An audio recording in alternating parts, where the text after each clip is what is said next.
Halo, Assalamualaikum warahmatullahi wabarakatuh.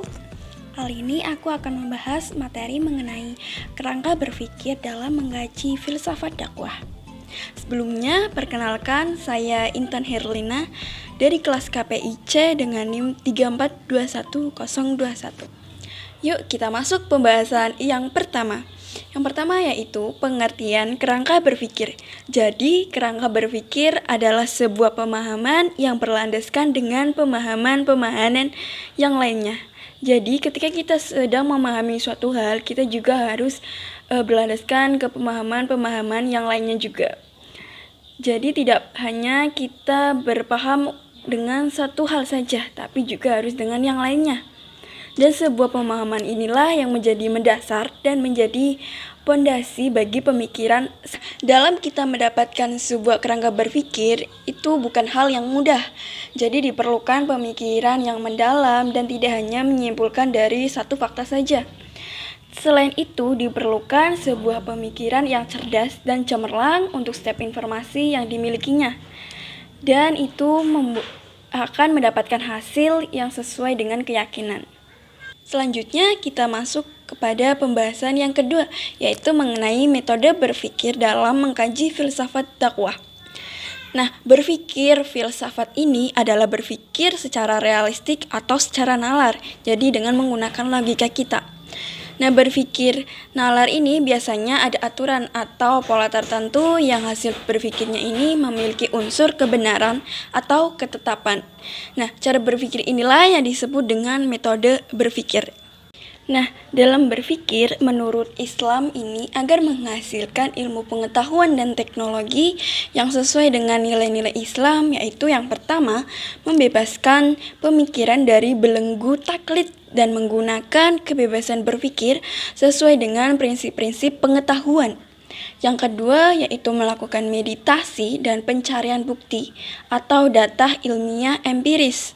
Dan yang ketiga yaitu melakukan analisis, pertimbangan, dan induksi.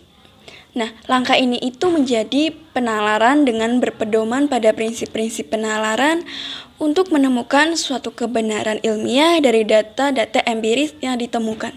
Yuk kita masuk ke dalam pembahasan yang ketiga, yaitu mengenai kedudukan akal dalam perkembangan pemikiran manusia. Menurut Ibnu Khaldun, kemampuan akal manusia ini dibagi menjadi 3 tingkatan. Dan ketika manusia ini berhasil ke dalam ketiga tingkatan tersebut akan membawa manusia ke dalam manusia yang sempurna. Dan tingkatan yang pertama yaitu manusia mampu membedakan sesuatu atau benda. Yang kedua yaitu kemampuan akal manusia dalam mengapresiasi berbagai pengalaman yang bersifat empiris sehingga manusia ini dapat memanfaatkannya untuk kepentingan diri dalam kerangka pengabdian kepada Tuhannya. Dan tingkatan yang ketiga yaitu kemampuan dalam merumuskan teori nih, baik yang secara bersumber dari pengalaman empiris atau akal dan intuisinya. Teman-teman, pembahasan kita sudah selesai sampai sini. Jadi dapat disimpulkan bahwa kerangka berpikir adalah sebuah pemahaman yang berlandaskan kepada pemahaman-pemahaman yang lainnya. Nah, pemahaman inilah yang menjadi paling dasar dan menjadi pondasi bagi setiap pemikiran selanjutnya.